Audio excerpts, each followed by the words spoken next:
Everyone seems to say that the word yes holds a huge amount of power. However, we don't always hear about the true power of saying no.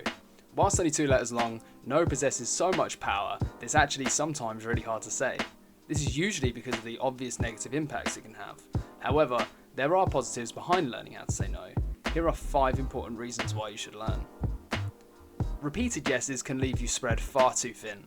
Therefore, no can be hugely powerful to extinguish any chance of burnout. Being rejected can hurt.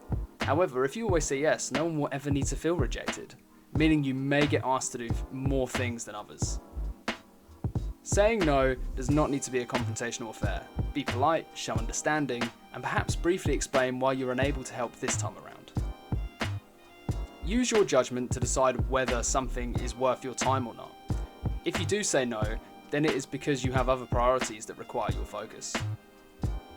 Saying yes to someone could make it feel like you're giving them both what they want and need. However, by saying yes, are you actually depriving them of a valuable learning opportunity?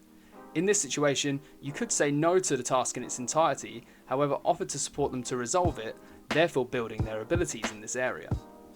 To check out the full blog post, follow the link to our website here. Additionally, we discuss topics such as this one on our Learn, Grow, Succeed podcast, available wherever you get your favourite podcasts.